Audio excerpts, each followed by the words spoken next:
All right, let's dive right into this explainer. Today, we're looking at exactly how expert dog trainer Paul Miller captures those high-value clients for BayK9. We're going to break down how he pulls this off by mastering two completely different realms. First, the deep consumer psychology of struggling dog owners, and second, the really stark geographical divide of the San Francisco Bay Area.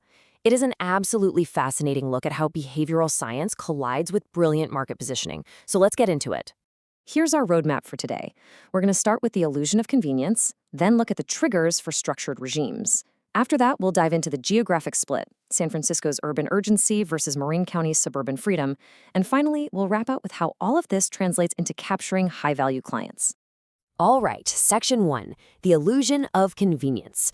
To really wrap our heads around client acquisition, we've got to start by looking at the default state of these struggling dog owners before they ever even think about reaching out for professional help. Before a client is officially acquired, they almost always live in this state of, well, idealized, irresponsible freedom. Prospective clients completely ignore the dog's inherent genetic blueprint.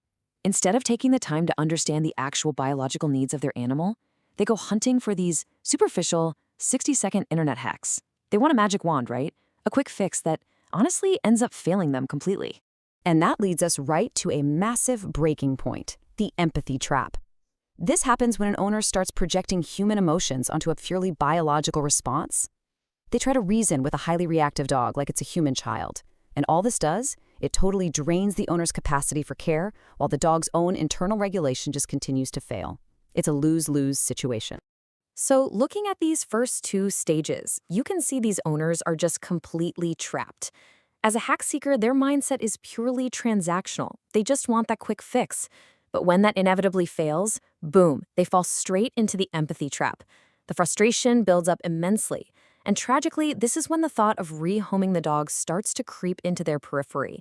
They're still looking for a quick savior, not the structured system they actually need. Moving on to Section 2, triggers for structured regimes. So we have to ask ourselves, what is the catalyst here?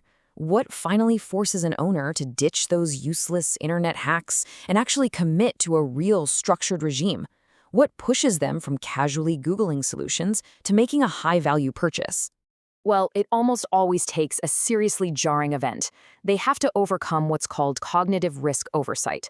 We're talking about a real behavioral crisis, a bite, a terrifying near miss with a kid, or some major property damage. Something that snaps the owner out of their denial.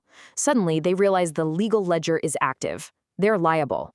And just like that, their motivation instantly flips from wanting convenience to desperately needing immediate liability mitigation and safety.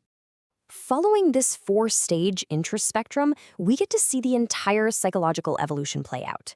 They move from the totally unaware hack seeker in stage 1, push through the risk awakening in stage 3, and finally land at stage 4, the structured commitment.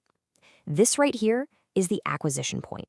This is the exact moment the owner lets go of that freedom fallacy and is finally truly ready to engage in Paul Miller's perspective-based training and his data-driven framework.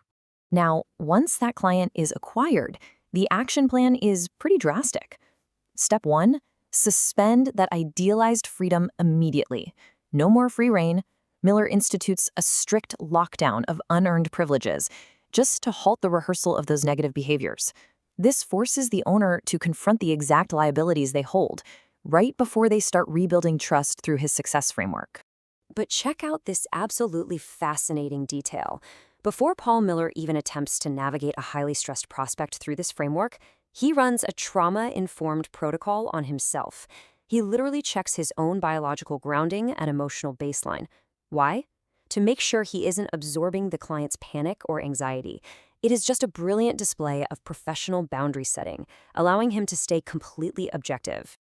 All right, let's shift gears to Section 3, San Francisco, urban urgency. Because a dog owner's psychological state is heavily influenced by their geography. Let's start by looking at the intense landscape of the city. San Francisco is practically a pressure cooker. It presents an incredibly high-friction ecosystem for companion animals. Think about it. You've got super dense urban architecture, relentless noise pollution from public transit, and everyone is crammed into shared public spaces. All of this creates constant, unavoidable behavioral triggers. In this claustrophobic, high-stress environment, things like leash barrier reactivity and resource guarding, they are rapidly and severely exacerbated. And when that reactivity inevitably boils over, the city does not play around. San Francisco strictly enforces municipal codes regarding canine behavior. Did you know the police department actually oversees a vicious and dangerous dog unit? Yeah, this isn't just about dealing with an annoyed neighbor down the hall. This is a serious legal life-or-death situation for the dog. And that creates a highly specialized and very lucrative niche for trainers who actually possess the bite training expertise to navigate court-mandated temperament evaluations and save dogs from strict containment or even euthanasia. The way people search online perfectly captures this urban reality. Owners are frequently hitting up search engines in states of acute psychological distress. They aren't just casually browsing while sipping coffee. They need immediate liability reduction, expert legal intervention, and serious stress relief. They do not want basic puppy obedience. Broad, general marketing entirely fails here because it totally misses the urgency. Which brings us to Section 4. Marin County, Suburban Freedom. Just a quick trip across the Golden Gate Bridge, and the physical, emotional, and legal landscape completely shifts. Welcome to Marin. Marin County is defined by its affluence, its massive, expansive trail systems, and this very unique voice control culture. The open space district there actually allows dogs off-leash, provided they are under direct voice control. So owners out here, they aren't frantically Googling severe reactivity solutions. Their search intent is totally aspirational. They're looking for that picture-perfect, reliable off-leash hiking etiquette. But they still have to navigate some incredibly complex municipal micro-regulations, like in Tiburon, where they literally limit dog walkers to specific leash lengths and pack sizes. This crazy environmental juxtaposition dictates Paul Miller's entire business strategy. Marketing in San Francisco has to focus heavily on safety, liability reduction, and just surviving tight multi-unit housing. But meanwhile, marketing in Marin, that requires a totally different focus on freedom, boundary spanning, managing wildlife distractions, and overall lifestyle enhancement. Because you have these totally opposing intents, Miller has to strictly bifurcate his digital message to capture the disparate needs of these two neighboring markets. A single unified marketing message simply wouldn't work. It'd be totally ignored. To win San Francisco, he's selling relief from an absolute nightmare. But to win Marin, he's selling the ultimate suburban dream. And that perfectly sets up Section 5, capturing high-value clients. Now that we understand the deep psychology of why these owners buy and the geography of where they live, how exactly does Paul Miller strategically capture the highest value clients in these specific areas? Well, by benchmarking his local competitors, Miller identifies these massive market vacuums. For example, Prime Paw dominates the positive reinforcement space, right? But they explicitly discourage reactive dogs from their classes. Then you have Refine Canine, who uses polarizing tools that alienate more progressive clients. And the old legacy authority, the Pooch Coach, is effectively retiring out of the game. So what does that leave? A massive, completely unfulfilled goldmine for Miller's highly specialized humane bite training expertise. By explicitly segmenting his services, Miller captures specific search intents up and down the funnel. He separates his divisions perfectly. High-volume, lower-cost puppy classes capture clients early on, building long-term lifetime value. Meanwhile, his high-urgency, specialized behavior modifications directly address those immediate, terrifying crises we talked about earlier. And the revenue elasticity here, it is extreme. A basic puppy class might max out around $280, but a severe behavior modification consult, that can easily hit $1,500.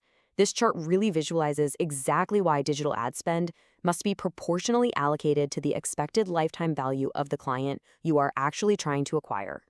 And then there's that top-end figure, $6,000. That represents the fully immersive board and train package. This is a super high-margin service that demands immense brand authority and crosses an incredibly high trust barrier.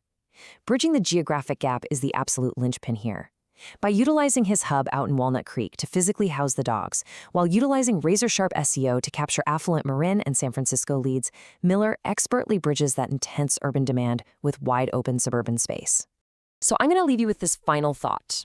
As generative AI rapidly changes exactly how struggling owners search for help, traditional keyword stuffing is completely dead. AI synthesizes complex legal and geographic data to give people direct, actionable answers.